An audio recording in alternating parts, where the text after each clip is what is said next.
back in a minute to digest what Eddie Howe has said. So we are back in the Cronin car now. Apologies I can't give you this review from Newcastle United's training ground. I ran slightly over time, so I've had to come to a local park across the road. So I am close to Newcastle United's training ground, but no longer in it. So yeah, apologies for that. But yeah, as you can tell, it's just me today. Dom Skurs decided to take a holiday, which is terrible, really.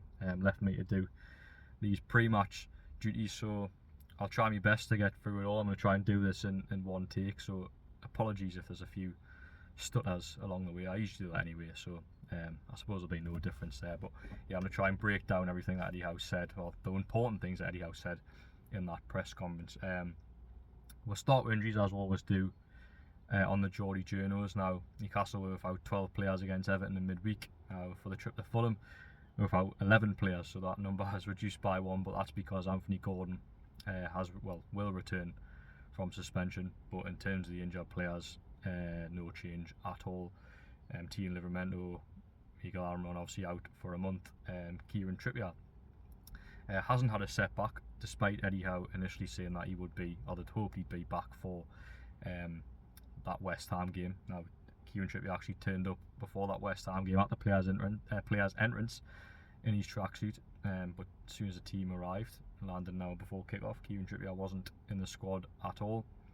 And on Tuesday, no sign again. It was confirmed after the game that he would miss the trip to Fulham. So, has it been a setback? Well, that question was put to Eddie Howe, and he said no, hasn't been a setback. He has rescans, and he's been to see different people, and we feel this is the best thing for him. So the initial time frame has been increased. So yeah, when Kieran Trippier will return, that's not quite clear, but what is clear is that he won't be back this weekend, which is a big blow, because it will it is a big blow, but we'll see Emil Kraft likely continue at right back, because realistically there's no one else. Other injuries wants to mention was Nick Pope, still due back at the end of April, but similar to Kieran, so already I said, we'll take the time needed to try and get him right.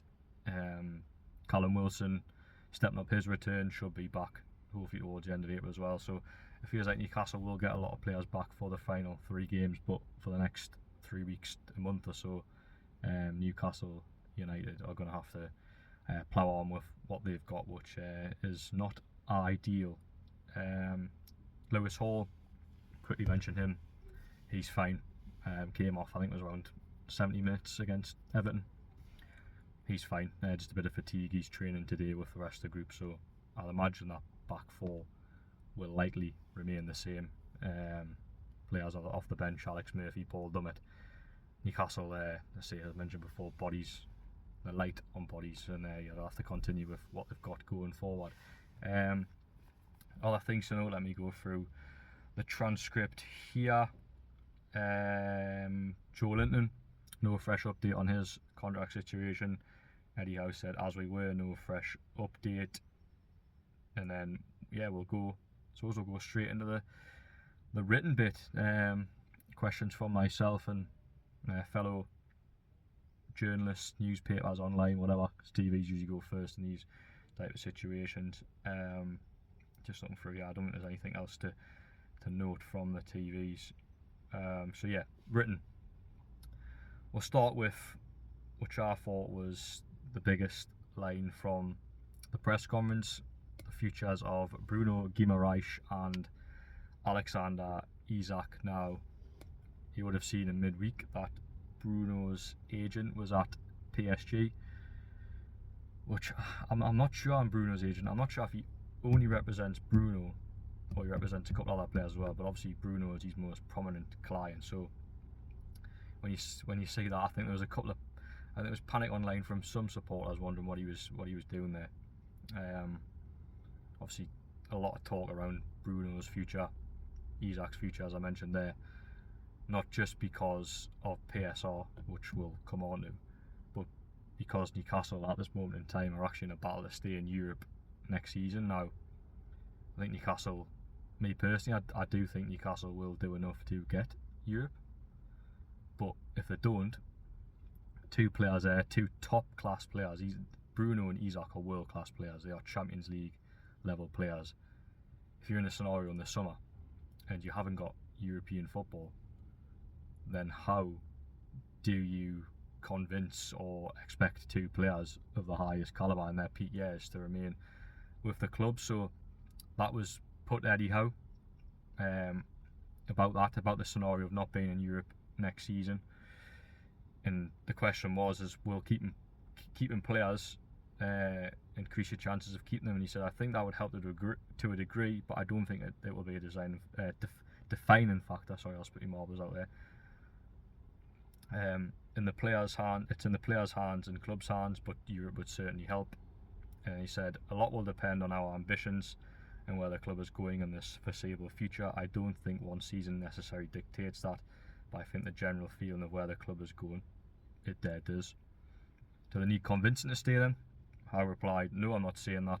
I'm saying we need to, as a football club, continue to push forward, which I know is the intention of everybody, but you set your ambitions not just in terms of talking, but in terms of actions. So we need to show them we're a club moving forward. So that's the situation regarding them two players. I think the big thing, which it's the dreaded words really, is PSR, Premier League Profit and Sustainability. Now there's talk of Newcastle United having to potentially sell players this summer in order to maximise their budget in line with PSR. Now I asked Eddie Howe that exact question. I said, what is your understanding of the club's PSR position this summer? Will you have to sell players this summer? And Eddie, really tight-lipped, said, I'm not sure if that's for public consumption. That's better for us to keep behind closed doors. So the situation heading into the summer is an uncertain one. Now, if you are going to sell players this summer, then Bruno and Isak are, of course, your highest values. But I think, and as I spoke about in previous videos, I think it's so important that Newcastle keep hold of them two players. They are the crown jewels of Newcastle United. They are top level players. They are players that you should build a team around, not let go. And I think that goes back to the whole idea of PSR, and why it frustrates the hell out of me is Newcastle signed these players at Bruno was I would say a small price, Isak slightly less so at £60 million, but what you would say about both those players is their price tags have arguably doubled, tripled, especially in Bruno's sense anyway. So it should be that Newcastle sign these players and keep them and build teams around them, but PSR rules, because they're so tight, almost encourage you to sell those players, and that frustrates me. But what I would say on that is I wouldn't even look at selling any of those players. Them two players are happy to stay at this football club, which they are. They've both spoke in recent weeks, whether that be on international duty or Isak after the game on Tuesday night, how much they love it here, how much they enjoying their time at Newcastle United. So as long as those two players are happy to stay, then there shouldn't be any doubt in my mind that these remain at Newcastle United. The way PSR works, I would rather Newcastle went towards the fringer players, got players off the wage bill. Now you look at the summer, a lot of players out of contract. Matt Ritchie's, your Paul Dummett, who fantastic servants for the club, but if it wasn't for an injury crisis, wouldn't have got anywhere near the team this season. I think probably letting them go makes sense in terms of PSR. And then you've got all that players as well. Your Callum Wilsons, your Almirons, etc. I think there's players in that squad I would sell before I wouldn't even consider selling Bruno or Isak. The two absolutely key players, and as we've seen this season, unbelievable form. And it's no surprise to see that they're attracting interest from elsewhere, or at least being linked with big name clubs, because they're in remarkable form. And Bruno in particular, I think that link with Bruno will always be there because of that release clause. But I think I've spoke about this on previous videos as well. There's not really many clubs that can afford those players. Bruno's got the release clause. I think the reason why the PSG link sticks is because PSG are probably one of those few clubs that can afford Bruno. Now, Kylian Mbappe looks like he's going to leave PSG this summer. His wages are astronomical. Now getting him off the wage bill will free PSG up a lot, and you can see them going big in the summer. I just hope that doesn't include a bit on Bruno, because Newcastle are, with the release clause, can't do anything about it. It then comes down to the player. But I do hope that there's enough been before in terms of qualifying for the Champions League, the love from the fans, etc. That will be enough for Bruno to remain at least for another year, couple of years at least, and then Isak, of course, is, for me, it's a bold statement this, but it's not on current form. On current form, Alexander Isak is the best striker in the Premier League. There's no doubt about it. He is the best. Thierry Henry-esque, as I say many times. He's such a unique striker, and we done a video early on the season, I think it was one of our first Geordie Journals videos, check it out, and we spoke about Isak and Haaland, and I said at the time that I wouldn't replace Isak with Haaland at all. I think Haaland is an unbelievable goal scorer. Can't dispute that. Even this season, when people are saying he's outperforming, he's still the Premier League's top goal scorer. But Alexander Isak is just a better all-rounder by some distance. Could play anywhere across that front three. So silky in what he does, oozes class the way he comes inside. His skill. I mean, look at that assist at Everton last year. It almost sums up Isak. Actually centre forward, running down the left-hand side, getting into the box, chopping, changing, whatever, putting the ball into the box, the back post. Jacob Murphy puts it home. He's a unique talent, and yeah, he has earned Newcastle a lot of points this season, and I think taking him out of that team so hard to replace. I think, okay, you can sell these players, and it gives you a big pot of money. That's great, but it's spend that money wisely. And I'm not saying Newcastle wouldn't spend that money wisely, but there's been plenty of examples where clubs have done that and haven't quite managed. I think Tottenham's the biggest example. I know we're going back quite a few years there, but remember when Tottenham sold Gareth Bale, they spent all the money on a lot of players, and it just didn't quite work out. West Ham, I would say, are an example of the way to do it right, I think. Signing two midfielders in James Ward-Prowse and Alvarez. Then, of course, you've got Mohamed Kudus on the wing, so I think they reinvested the money really, really well.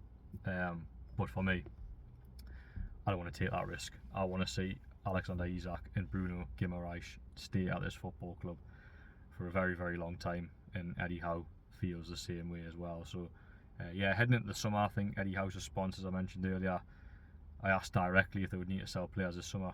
He wouldn't give us an answer. I think that just creates speculation and uncertainty ahead of the summer, so we'll just have to wait and see how it plays out. But yeah, I think in terms of that press conference, that was the main talking point for me. I'm just having one quick scroll through the transcripts here again to see if I haven't missed anything glaringly obvious.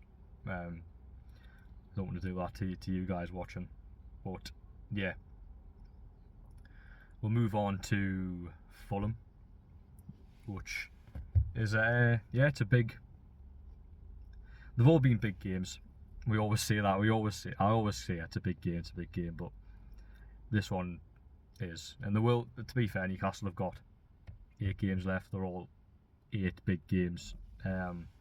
Fulham, for their outside ambitions of qualifying or maybe sneaking into European place this season, they need to win on Saturday, whereas Newcastle need to start finding some consistency.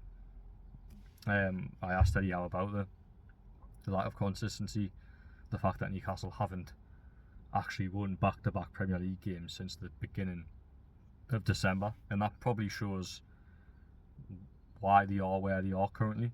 I think they've done really, really well to get in a position where they're still in a shout of Europe, but the lack of consistency is why they aren't firmly in the European places. And if they are to qualify for Europe, and Eddie Howe agreed with this, then they're going to have to find some consistency in terms of run of results, and games are running out. So if they're going to do that, they need to start doing that at some point. And Fulham, is a good opportunity. I think Fulham are a good side, very hit and missy, but they're a good side. But on the flip side of that as well, Newcastle have had a very good record against Fulham in recent time. Can't remember the last time they lost at Craven Cottage. Wasn't always like that. They used to have a dreadful record down there, but I think even under Rafa, I think they won 4-0 down there. Shelby scored. There was another one when Fabian Schär, I think that was the same game actually, Fabian Schär scored from the spot in that game. And they had the one when Joe Willock continued his, how many goals is it now? 7 goals in 7 games or something was it for Joe Willock? But anyway, I'm waffling here. Obviously the FA Cup game this season, the game last season when Miguel Almiron scored that unbelievable goal. Newcastle have got a very good record down there, so they should take confidence from that. I think, yeah, it's really difficult at the moment because of the lack of bodies. Now it feels like Newcastle to win games need 15, 14 players. Now you have a team that plays at high intensity for 60 minutes and then you look to your bench. I think that was the case against Everton on Tuesday, when you looked at the bench and the options were limited. You had Joe Willock as your attacking option, and of course you had to bring on Paul Dummett for Lewis Hall, which I'm really looking to criticise Paul Dummett because he came in from the cold, but ultimately did cost Newcastle 3 points in that sense. So the lack of bodies from the bench is what concerns me in these final 8 games. But as I say, I think this weekend there might be a little bit more positive because Anthony Gordon will be back. So do you then start Anthony Gordon, put Harvey Barnes on the bench, or do you start Anthony Gordon on the right hand side, start Harvey Barnes on the left, and have Jacob Murphy as an impact sub alongside either a Joe Willock or Andy Anderson? So they've got 2 options there, but in terms of the squad, the 11 injuries that I spoke about at the start there, yeah, it's far from an ideal situation, but Newcastle need to find a way of patching themselves up and getting over the line, because European qualification, for all the things I spoke about in this video in terms of the Brunos, the Isaks, etc., it's important for them, but it's important for the football club as a whole that they get in Europe next season to qualify for the Champions League, and then a year later not being any kind of European competition isn't progress, and of course is mitigating factor as to why the Newcastle are in the situation if they don't qualify for Europe. It'll be disappointment, but there'll be key figures at the club at that point of the injury situation this season, for example. So yeah, we love a Geordie waffle. I'm waffling by myself there. I haven't got Dom to coming in there tell us to shut up, so I'm going to tell myself to shut up. I think I've rambled enough. Fulham, yeah, we'll be there. Me and Liam will be there. Hopefully reporting on the Newcastle win. Say the start 11. So have to see what it is, but it'll not be much different to Tuesday. 1 or 2 bodies, I say. Maybe Joe Willock comes back in. Anthony Gordon, I suspect, will definitely come back in. But yeah. Anyway, like, comment, share, subscribe, ring the bell for the latest Geordie Journals content. Cheers for sticking with us if you got this far. Again, apologies for waffling my way through this video. I get lonely, not being able to vent to someone about Newcastle. I've had to vent it, but I've obviously vented to you guys, and I hope you enjoyed the video. And yeah, as I say, we'll see you at Fulham on Saturday.